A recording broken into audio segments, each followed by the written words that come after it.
मित्रों, आज है 26 नवंबर और 26/11 को याद करके बहुत सारे लोगों के दिमाग में ऐसे दृश्य या फिर ऐसे विजुअल आ जाते हैं जिनको याद करने मात्र से आदमी ऊपर से नीचे तक कांप जाता है। जी हाँ, मैं बात कर रहा हूँ 26/11/2008 में हुए एक टेररिस्ट अटैक के बारे में, जो कि मुंबई में हुआ था। जिन लोगों को इस अटैक के बारे में नहीं पता, मैं बहुत क्विक एक रिवीजन दे देता हूँ। जो 10 टेररिस्ट जो कि मॉडर्न वॉरफेयर और हर तरह की लड़ाई कर सकने में सक्षम, हर तरह के ऑटोमेटिक वेपन्स चलाने में सक्षम, सैटेलाइट फ़ोन्स और अपने रिमोट हैंडलर्स के कंट्रोल में थे, ऐसे लोग मुंबई में दाखिल होते हैं किस रास्ते से? समुद्र के रास्ते से। और इंडिया में उस समय इंटेलिजेंस एजेंसीज का कोऑर्डिनेशन कुछ ज़्यादा अच्छा नहीं था, जिस वजह से इस अनहोनी को नहीं टाला जा सका और बहुत सारे लोगों ने अपने बेटे खो दिए और बहुत सारे लोग मारे गए। और आज ही की तारीख में मैं उन टेररिस्ट को याद करने यहाँ नहीं आया हूँ, मैं यहाँ याद करने वाला हूँ अपने लोगों को। मैं यहाँ बात करूँगा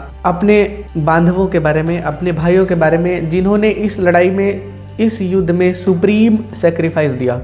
गौर करने वाली बात यह है कि उस समय जो मुंबई पुलिस थी, उसके पास बहुत ज़्यादा ऑटोमेटिक वेपन्स नहीं थे। बहुत सारे तो ऐसे हवालदार, ऐसे पुलिसमैन थे जो लाठी डंडे से काम चलाते थे, जिनका एक सुप्रीम एग्जाम्पल है श्रीमान अमर शहीद तुकाराम ओम्बले जी। अगर आप इनको नहीं जानते हैं तो इनके बारे में आपको जानना चाहिए। ये एक नॉर्मल पुलिसमैन थे मुंबई पुलिस में, और ये जानते हुए भी कि मेरे पास सिर्फ लाठी है और सामने वाले के पास AK-47 है, स्टिल जो लड़ाई में भिड़ जाए, स्टिल जो गोली खाने को तैयार हो जाए, जो पेट में 5 गोलियां ले ले, वो तुकाराम ओम्बले।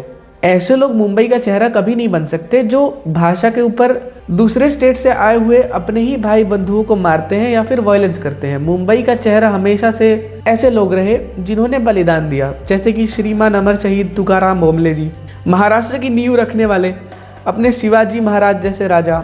ऐसे लोगों का जो फेस वैल्यू होता है, कैरेक्टर होता है, मोरालिटी होती है, वो महाराष्ट्र को महाराष्ट्र बनाता है, वो मुंबई को मुंबई बनाता है। और ऐसे टाइम पर हमें याद करना चाहिए मेजर संदीप उन्नीकृष्णन, जिन्होंने कहा था don't come up, I will handle them.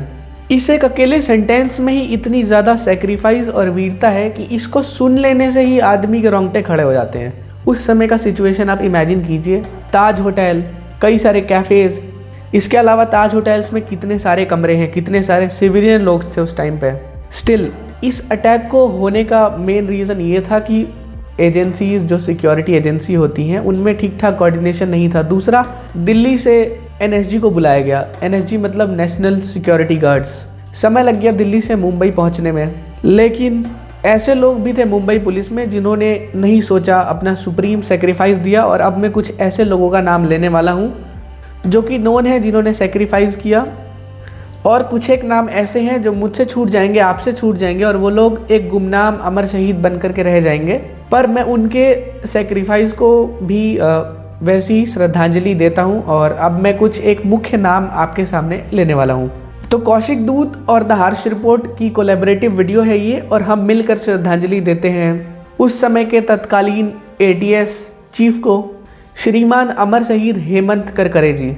और साथ ही श्रद्धांजलि देते हैं विजय सलस्कर जी को, जो कि एक एनकाउंटर स्पेशलिस्ट थे और वो भी एक अमर शहीद हो गए। और ऐसे मौके पर हमें अशोक कामते जी का नाम बिल्कुल भी नहीं भूलना चाहिए, जो उस समय के एडिशनल कमिश्नर ऑफ पुलिस थे मुंबई के। और इस लिस्ट में चौथा नाम है श्रीमान अमर शहीद तुकाराम ओम्बले जी का, जिन्होंने AK-47 से 5 गोलियां अपने पेट में सही और अजमल कसाब जैसे आतंकवादी को जिंदा पकड़ने में मदद की।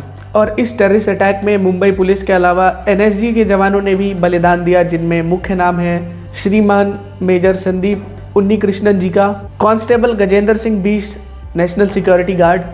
इसके अलावा एक और नाम है सदानंद दाते, जिन्होंने सर्वाइव किया बट उस टाइम इंजर्ड हुए थे। मैं ऐसे लोगों को श्रद्धांजलि देता हूँ, और भारत के ऐसे बेटों का भारत भूमि हमेशा से कर्जदार रहेगी। और ऐसे लोग ही महाराष्ट्र और मुंबई की नींव रखते हैं, ना ही ऐसी पार्टियां जिन्होंने कसाब जैसों को बिरयानी खिलाई, ना ही ऐसे लोग जो भाषा के ऊपर एक ही देश के 2 अलग अलग राज्यों के व्यक्तियों को लड़वाते हैं और कहते हैं कि मराठी ऊपर तो हिंदी ऊपर। महाराष्ट्र हमेशा से ऐसे लोगों के बलिदान से चला है, हमेशा से ऐसे लोगों ने महाराष्ट्र की नींव को मजबूत किया है। मुंबई को मुंबई बनाते हैं वहाँ के सेलिब्रेशंस, गणेश जी की पूजाएं, वहाँ अलग अलग तरह के कल्चर्स का एक साथ होना, ये सारी चीज़ें मुंबई को मुंबई बनाती हैं।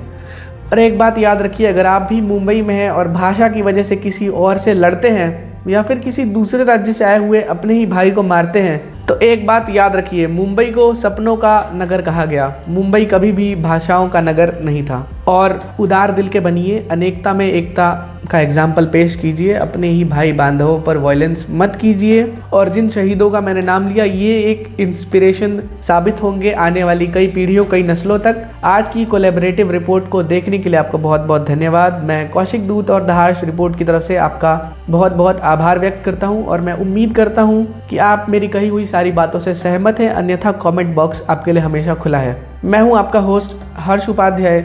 मैं आपसे फिर मिलूंगा इसी तरह की एक और वीडियो के साथ। तब तक के लिए जय Hind and over and out.